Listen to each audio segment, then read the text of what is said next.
Hey guys, I have purchased a thing, and that thing is an International Harvester McCormick 64 pull type combine. I paid less than scrap price for it. I was bidding against a guy who was going to cut it up for scrap, and I said nope, it's worth a little more than that, and I bought it and I drug it home with my dad, and we're going to take a look at it, see if it's worth fixing. I think it is. He thinks it's not. Everybody else is kind of middle of the road on it. Here's what we know so far. The engine spins over, hand crank, everything spins. It's the Farmall A motor because it doesn't have a water pump. Some of these I've seen have like the Farmall Cub motor on them or some sort of small Continental. I don't know what it's supposed to have. I haven't found much literature on these. The clutch is stuck for multiple reasons. That little linkage there is broken, and the mice have made a nest in there, and now everything's stuck. The throwout bearing's locked up, and the little fingers that push on it don't really move all that much. The good, that green tank, solid. The sieves and straw walkers are solid. All the augers are solid. The bagging platform's not, but the bagging stuff is.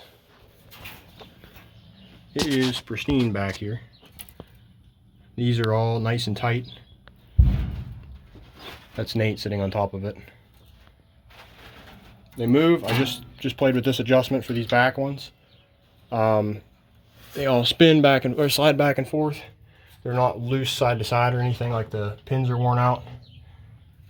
These aren't all rusted up here, the straw walkers. Did have to do some customization to get it home with a tire that was too wide, but that's okay. The canvas is shot. It is rotted out. The thing was inside, but the canvas is all rotted out. I gotta figure out whether it's worth whatever a canvas costs to have made or what it's gonna cost to make one ourselves. In here, there was a dehydrated mouse. We removed him for film purposes.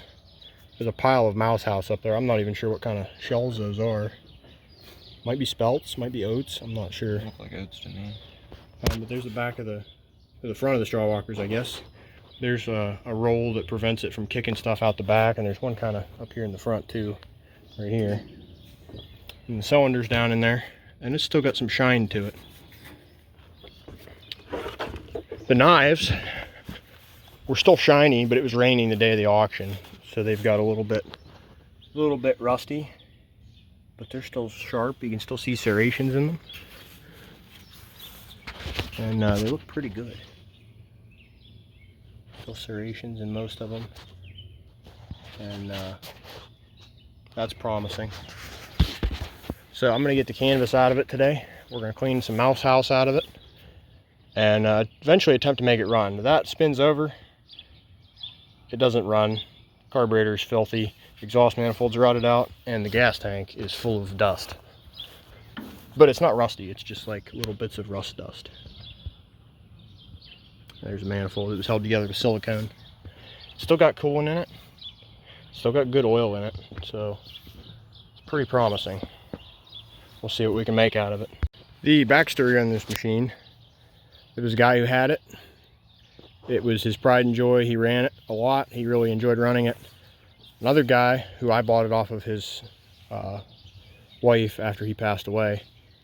That guy who passed away shortly before the auction, he ran it for one season, put it away, everything worked, and due to health complications couldn't run it for I don't know how many years, but a long time, I would say. Was unable to run it again, so it sat and things got tight on it and the mice moved in. At least that's the story I got from the widow. But we're gonna kind of start cleaning things up, taking it apart slightly, and make our own observations. It is a couple days later. I got the thing power washed off, except for the engine, because I didn't want to blow any of the gaskets out, because it looks like they're not doing a whole lot as it is, because there's oil on everything. When I got home and unloaded, or I guess unhitched this, I found this bolt here. Right there. Right about in here somewhere. Maybe it was in there. But it was on this section of frame mount there. Couldn't figure out where it went. Well,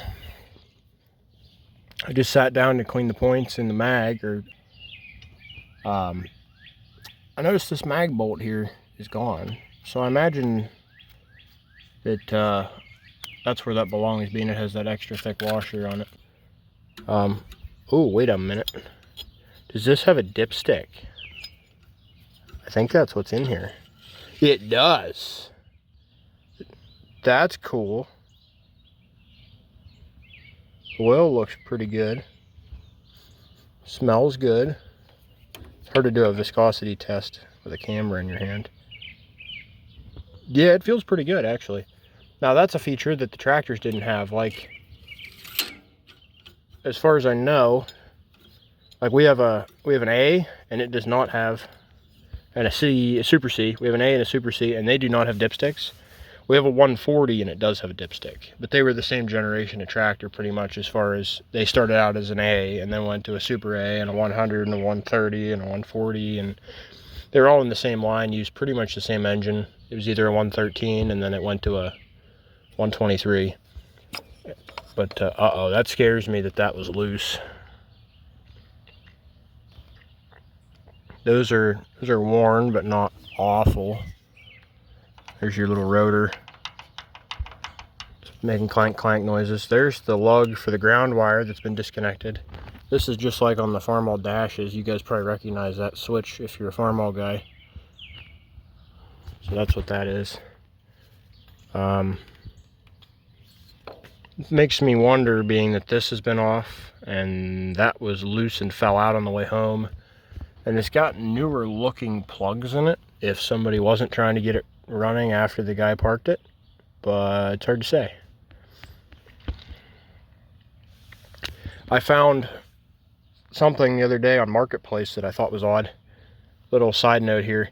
It was a Farmall A power unit on an electromagnet, and it used the right starter for this. I wasn't buying the whole electromagnet to get the starter I need for this, but the power units, I believe, used the same starter as this, because it's kind of in a power unit environment. Whereas the tractors, the clutch assembly, where it was broken here, starter went in here on the back side. On the A and our 140 is the same. I assume everything in the middle is the same. Now, let's get these all cleaned up. And don't forget about the center contact, because I've forgot about that before. This one actually looks very similar to a distributor, being that it has a coil wire coming across it. The Fairbanks and the Case do not usually use those.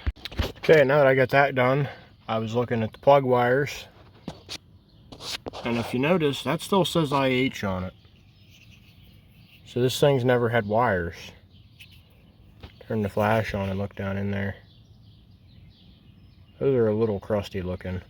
I'll clean those up. It looks like it's got newer plugs in it, because they're not real rusty. Just a little bit around the edge of the porcelain there. But they'll do that when they're sitting. But as shiny as they look, oh, it's not even tight. That's concerning. That's real concerning. I was going to polish the inside of the connectors on the plug wires. Let's see. Yeah, it's got brand new plugs in it. Never even been touched. Never been run.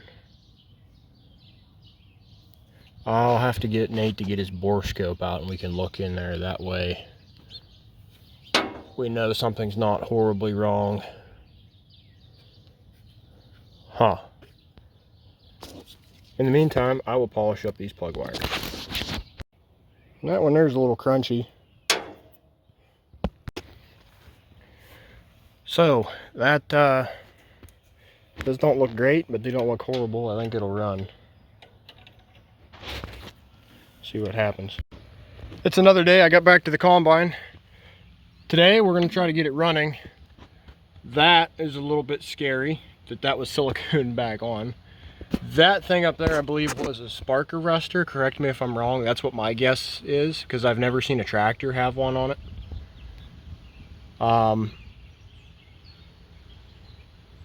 Yeah, I thought I'd check the air cleaner. We're just going to give it a little starting fluid here and see if it does anything first, and then we'll worry about the carburetor. Figured I'd check the air cleaner to see, make sure there's not a mouse in there. I found something worse than I've ever seen. So there's oil. But there is, I don't know what that is. Soybean dust. Dust of some sort. Packed in the oil, which would explain why the cylinders were scored so bad. As best I can tell. That's very concerning. Let's see what it looks like up in there. Oh, not too bad. A little bit of gunk in there. So, that's yet another thing we have to be afraid of. So after finding the combine does not have spark, I decided I would pull the magneto off. I cleaned those. They're pretty chewed up, but I think they'll still work. I need to clean the points, which I wasn't sure where they were at. I watched a video on YouTube, and the points are back behind here. Shouldn't be too hard to get off, I would think. But I need to get the rotor off. And the rotor appears to be relatively stuck on there. I have to get some sort of prying device in there. Okay, now that I have that off, I have the little cover off here. Put that gasket back so I don't get mixed up on which way it goes. And then these are little timing gears, essentially. And then the points, I believe, are underneath of here. So we will take that off. These will come off. I'm going to grease the bearings while I'm in here because these have little oilers that you can put oil in them. I just had to pry pretty good to get that lid off that one, so I'm imagining they're probably not in great shape. These you have to be very careful to get back in time, was one of the big things from the video I watched, and I will show you guys how to do that as well. Basically, in the top of here, there is, to focus here, there's an R and an L. This is probably an R, I imagine. And you line that up with, there's one tooth on this little gear, it's chamfered right there. And you line those up together, and you're in time, pretty much. I'm going to grease those while I'm in here, as well as grease the bearings. So, there's that cover off. There's 3 flathead screws. Give it a little wiggle in here, and it pops right off. I'm going to pull this top cover out because there might be something under there I have to take apart to get the armature out. To get to those bearings, I don't remember. Because I watched the video a couple hours ago, did some other things, power washed the tractor, and I don't remember perfectly what I need to do. Now, as far as things that need clean, if you have one that you think is just dirty contacts, the cap and rotor, obviously, the points, which are in here, which I can see right off the bat are dirty. And then in here, the top of your coil and this little contact in here, got to have those clean. This is something that can get burned and melt down, which is not good. You may have to replace it. As far as the points, I always keep 220 or 320 sandpaper in my toolbox for stuff like this, because it works good for cleaning points. And I've had to clean other things with them too. Like I can use it to clean the cap and rotor and that little coil contact on top. You get dirty battery cables, you roll a piece of this up. If you don't have a wire brush or a cable cleaner, you can do that. Run that through there a couple times. I'll do a couple more.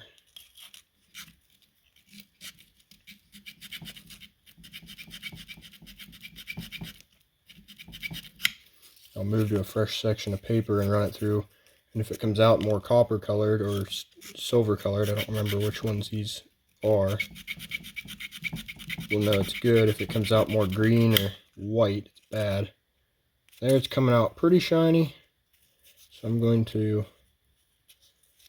run it through there one more time.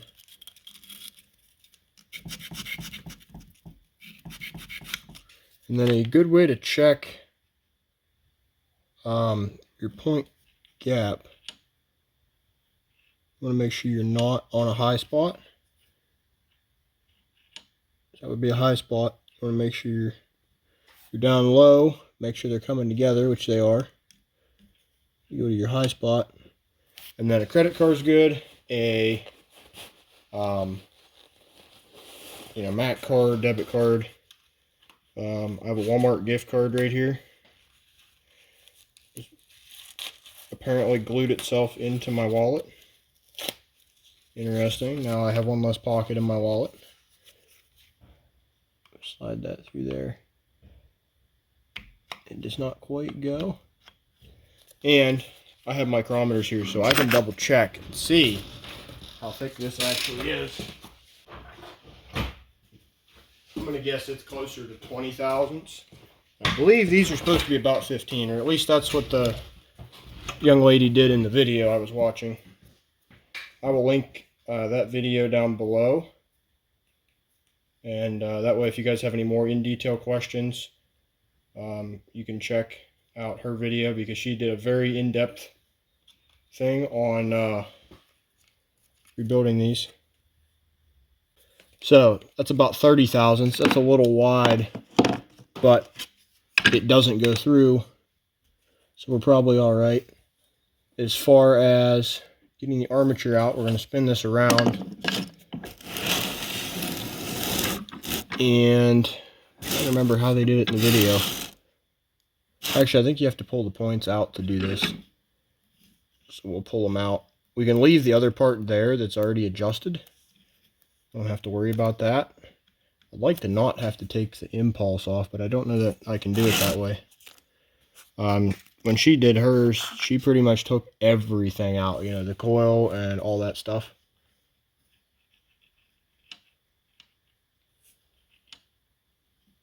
So I'm gonna have to get a little screwdriver in here and pry that out.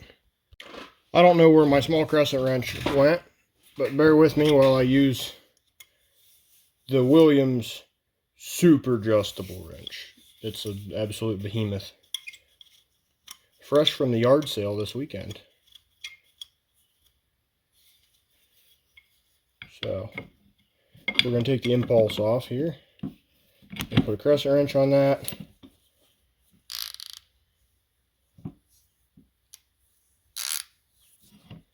Put an 11/16 socket on that.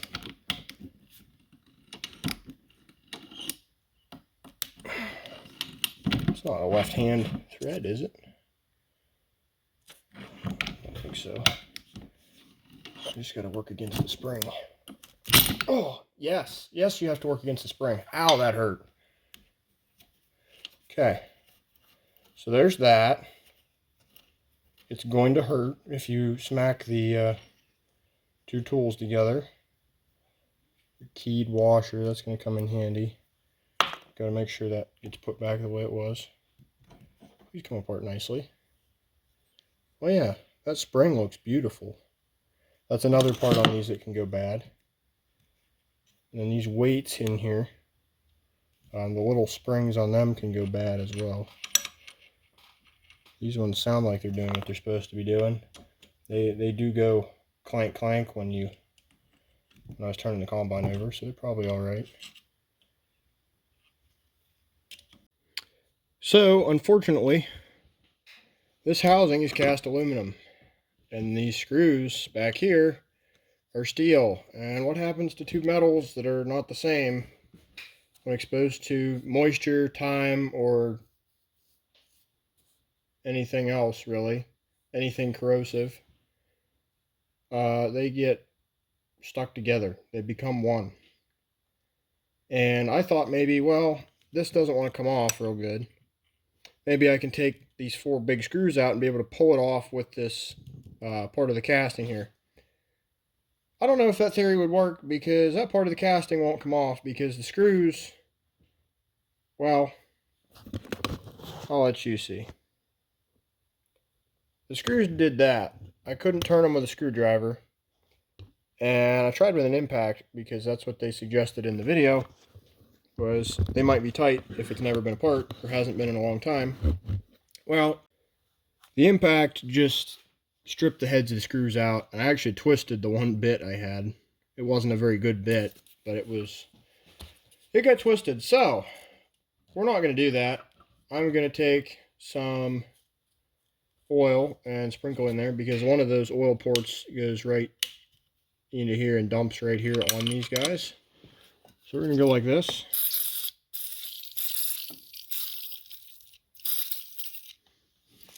Open that up and spray some down through there just to make sure it's opened up, which it is.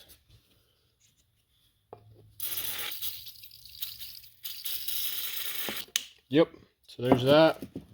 Those guys are all moving now. And you can see these little guys here called the dogs. They're moving, and there's a spring that resets them.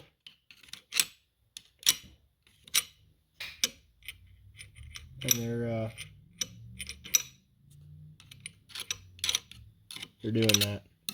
So that has to do with advancing your timing or retarding your timing based on what RPM you're doing.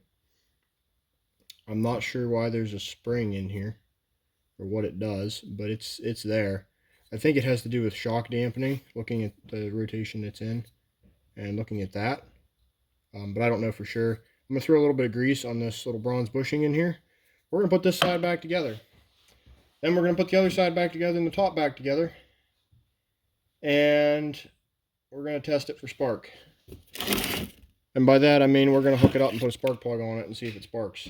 Also, I pulled the carburetor because, well, you guys saw the quality of the junk going through the intake.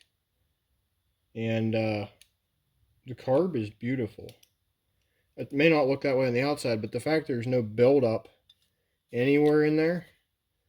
Now, I haven't cracked the bowl yet to look in there, but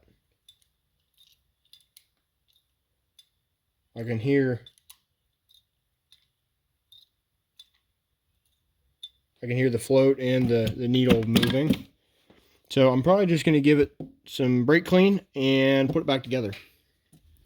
And it's probably going to be better than half the ones I've taken off of running stuff.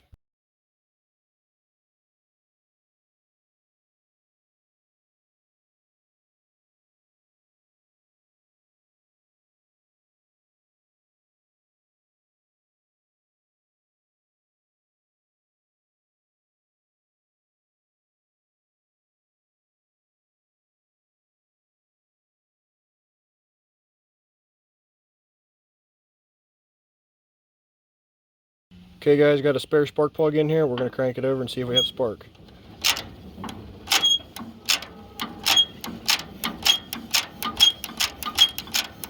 We have spark. It's not a real hot spark, but we have spark. This isn't the right plug for it though. This is like a weed eater plug or something that I found in a box. But points are working now. That was probably the problem. So I've decided I'm going to tear into the carburetor for the combine. I expected it to be pretty clean, and that's pretty much what I saw. There's like no corrosion in there. There's a little bit of red dust. Needle and seat's working properly right off the bat. It is really oily on the outside, but whew, spotless. Again, there's red dust, but I don't know what that is.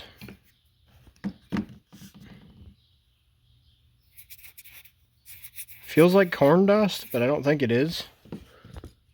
I don't know, it's soft. I'm going to run some torch tip cleaners through some of the holes here, because there's not a lot of holes in these if I remember right. And I'm impressed with how clean that is. And so we'll probably put it on and figure out a way to get fuel to it that's not out of the regular gas tank, because it's not real happy looking inside. And see if it won't run, because I'm thinking it may not be running because it's washing the cylinders with ether and not getting good compression. And I don't really have a way to choke it without the carburetor on there. So I'm going to go ahead and get this set up and see if it'll run.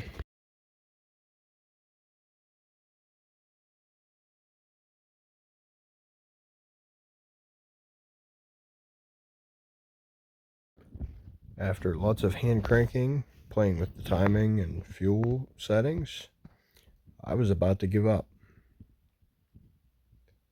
And then I acquired a starter that fits. It came from a friend from the power show, and he had it in his scrap pile. I was going to get rid of it, and my grandpa told him I was looking for one because I was tired of hand cranking this to get it adjusted, and he told me I could have it, and he didn't know anything about it, but I was welcome to try it out. With a little bit of polishing on the brushes and a little bit of grease and oil, the starter worked out just fine.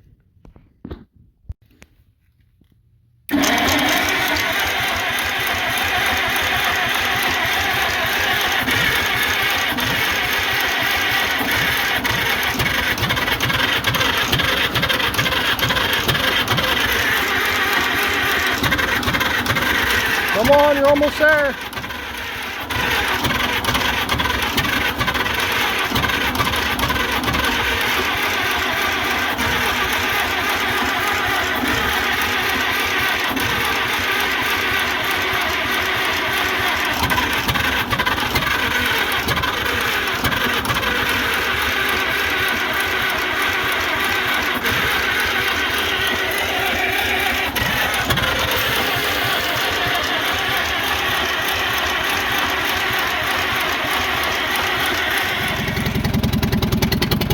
Oh, it sounds good.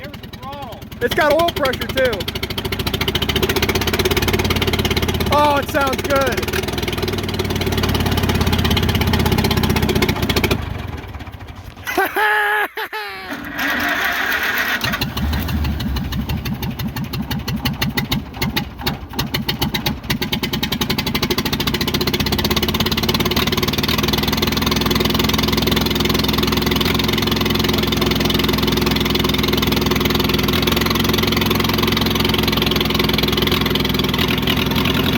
Hey! They like that. They like that a lot.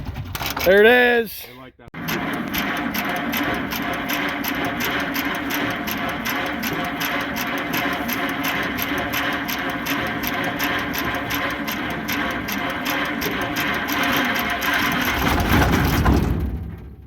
Keep cranking it once it gets started.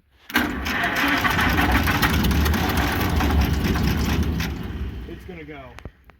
Keep helping.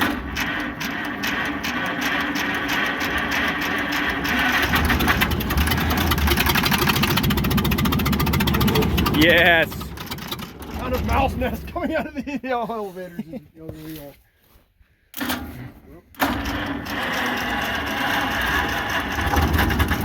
Yep. Throttle control ready. Yep.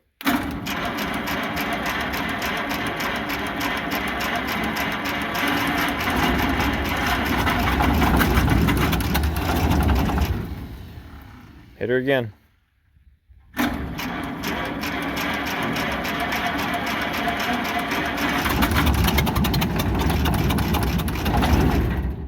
He's trying. It's gonna be a miracle when that clutch finally breaks loose. Come on, honey.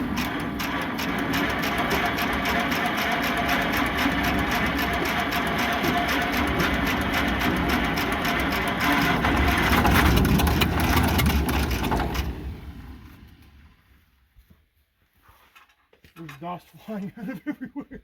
Smell something. Like a dead mouse. I